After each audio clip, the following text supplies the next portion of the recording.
that have already been burning for a week now in LA County. Here's a live look at the CAL FIRE's map. The Palisades Fire and Eaton Fire remain the focus. The smaller fires, the Hearst and Kenneth Fire, well, those are mostly out. And this is an aerial view of the aftermath in Pacific Palisades. After the Palisades Fire tore through the neighborhood. Neighborhood search and rescue crews and efforts are now underway. The fire has moved east, prompting evacuation orders in Brentwood and Encino.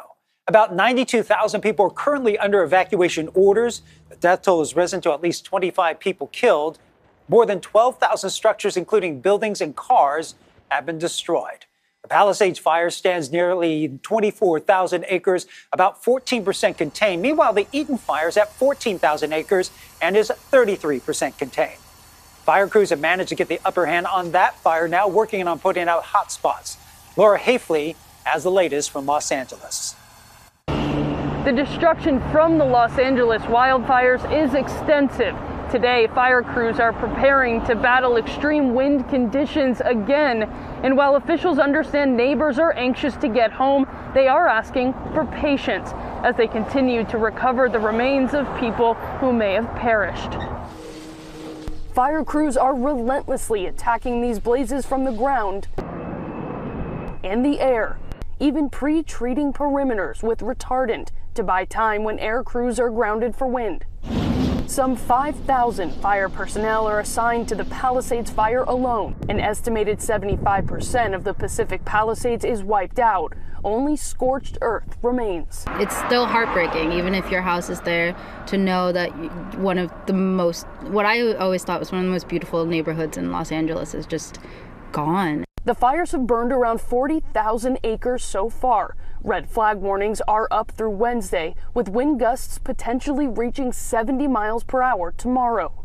Officials say high winds combined with low levels of humidity could cause explosive fire growth. The anticipated winds combined with low humidities and low fuel moistures will keep the fire threat in all of Los Angeles County critical. And conditions are stable enough right now that the Los Angeles Unified School District will be reopening most schools and offices, but athletic and outdoor activities will be limited.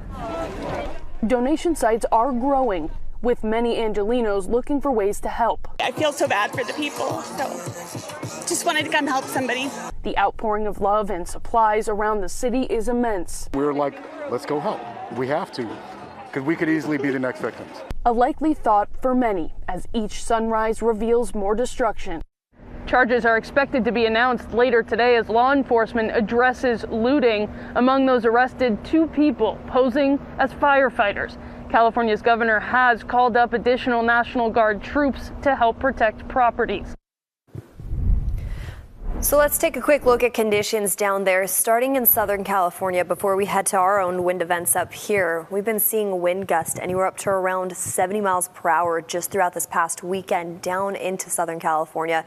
And now as we take a look at the containment close to the Eaton Fire and all the way over into the Palisades Fire, the big concern for the boots on the ground with current conditions is that low relative humidity mixed with strong winds that are lasting into this week's forecast. Now they're under a red flag warning, a high wind warning, and even air quality alerts are widespread throughout the Los Angeles basin as they're continuing to watch those winds push offshore from higher to lower elevated areas. So it's that dry, condensed air moving quickly all throughout these communities that causes a big concern for the boots on the ground that are fighting these fires, as well as the community members too. Now we advance the clock to Tuesday. We're seeing similar trends, winds still pushing offshore up to around 30, 40, even 50 miles per hour. At max, we can see wind gusts close to around 70 miles per hour, and that red flag warning down there remains in effect until Wednesday. Just play